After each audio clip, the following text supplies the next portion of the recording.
সরবটি মাছগুলো আকারে ছোট হলেও কিন্তু খেতে অনেক সুস্বাদু ছিল। হ্যালো এভরিওয়ান, আসসালামু আলাইকুম। প্রতিদিনের মতো নিয়মিত রান্নার ভ্লগ নিয়ে আজকেও আসলাম আপনাদের সামনে। আপনারা সবাই কেমন আছেন? আলহামদুলিল্লাহ আমি ভালো আছি, আপনাদের দোয়া এবং ভালোবাসায় ভালো আছি। বিধায় যে আজকে একটা ভিডিও নিয়ে হাজির হলাম আপনাদের সামনে।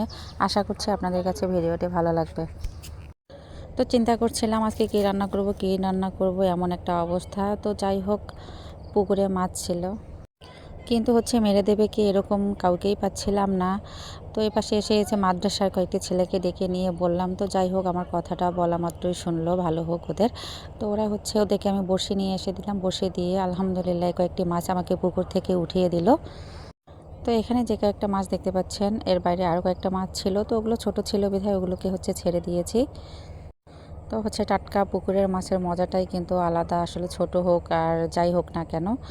আর বড় বড় মাছ কিনে নিয়ে আসলেও যে স্বাদটা পাওয়া যায় না, মাঝে মধ্যে ছোট ছোট মাছ খেতে গেলে কিন্তু অনেক সুস্বাদু লাগে। তো যাই হোক, নিজের বাচ্চা কানা হলেও ভালো, যেটা আর কি কথা। নিজের পুকুরের মাছ খেতে এভাবে টাটকা টাটকা মেরে খাওয়ার আনন্দটাই আসলে আলাদা। তো এদিকে মাছগুলো কেটে বেছে নিয়ে এই তো ভালো করে লবণ হলুদ মাখিয়ে নিলাম।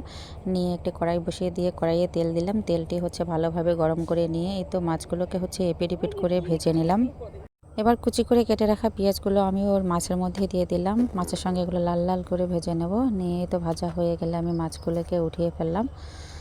আর এখানে মাছ দিয়ে আজকে কী রান্না করবো, এরকম সবজিও ছিল না ফ্রিজে। তো যাই হোক, কয়েকটা আলু তো আমার ছোটো ননদ আবার এদিক দিয়ে কেটে আমাকে রেডি করে দিল। তো যাই হোক, এই তো ভয়েস দিতে গেলেই আর কি যত ভেসাল, যাদের ছোটো বাচ্চা আছে তাদের পাড়া যখন তখন এসে মা বলে ডেকে ওঠে। তো প্লিজ আপনারা একটু এই বিষয়টা ইগনোর করবেন। আসলে নিরিবিলি ভয়েস দেওয়াটা কিন্তু অনেক কষ্টের। ভিডিও করা, ভিডিও এডিটিং করা সব কিছুই আমার কাছে ভালো লাগে, সহজ লাগে। সবচেয়ে কষ্ট এই ভয়েস দেওয়াটা। এটা শুধু যে আমার ক্ষেত্রে ঘটে তাই না, হয়তো বা সব আপুদের ক্ষেত্রেই এটা প্যারা। আসলে রাত 12টার পর ছাড়া এভাবে ভয়েস দেওয়াটা অনেক কষ্টের হয়ে যায়। ওই সময়টাই আমার কাছে মনে হয় অনেক নিরিবিলি পরিবেশ। তো যাই হোক, আজকে এভাবে ভয়েসটা দিয়ে দিলাম। কোনো প্রকার আশেপাশে সাউন্ড বা কারো কথা শুনলে অবশ্যই এটাই একটু ইগনোর করবেন।